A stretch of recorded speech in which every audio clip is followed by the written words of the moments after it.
কোপাইতে কোপাইতে মানে তাকে আমার মনে হলো যে তাকে মনে হয় 4-5 টুকরা করে ফেলছে, মেরেই ফেলছে তাকে। মানে এখান থেকে দেখে আমি এক চিৎকার দিয়ে ভিতরে চলে আসছি। অ্যাক্ট্রেস সেজিতি খন্দকার, কম বেশি সবাই নাটক দেখেছেন, সামনে আরও দেখবেন। তো আমরা শুটিং নিয়েই ব্যস্ত থাকি।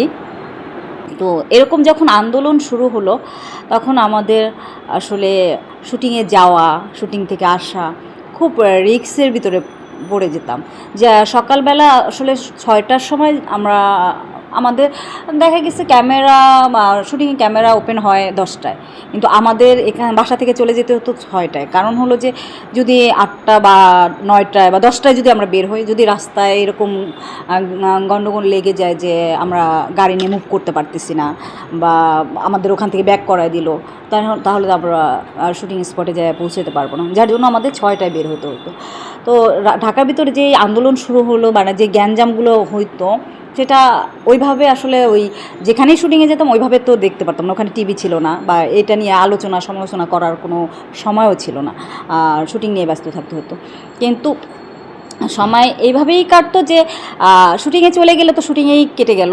আর যখন একটু বেশি বাজে অবস্থা হয়ে গেল তখন তো আমরা সবাই মানে শুটিং কম করেছি, শুটিং যাইনি। ডিরেক্টর আর্টিস্ট সবাই শুটিং কম করতেছিল, সবাই আস্তে আস্তে ইনভলভ হচ্ছিল আন্দোলনের সাথে। সেটা সবাই হয়েছে, আমিও হয়েছি।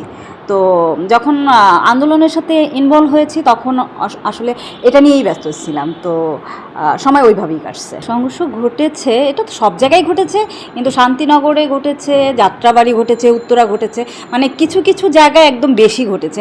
তো এখানে যেটা ঘটেছে সেটা তো অনেক মানে মানুষ আহত হয়েছে।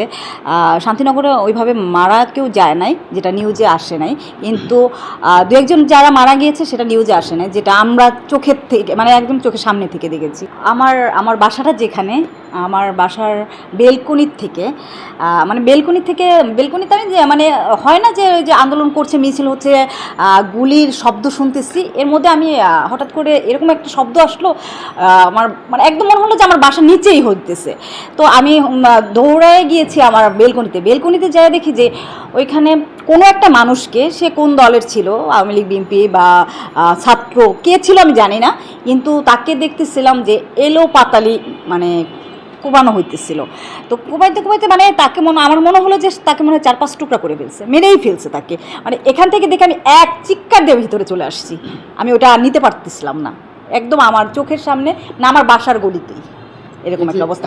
তারপর আমাদের এই যে এখানে যেগুলো মানে গেট ছিল, রাস্তার যে গলির গেটগুলো ছিল, একদম ওইটার পর থেকে ওই গলির গেটগুলো সবগুলো আটকায় দিয়েছে, মানে ভিতরে যেন কেউ ঢুকতেও না পারে, বের হইতেও না পারে, এরকম একটা অবস্থা হয়েছে।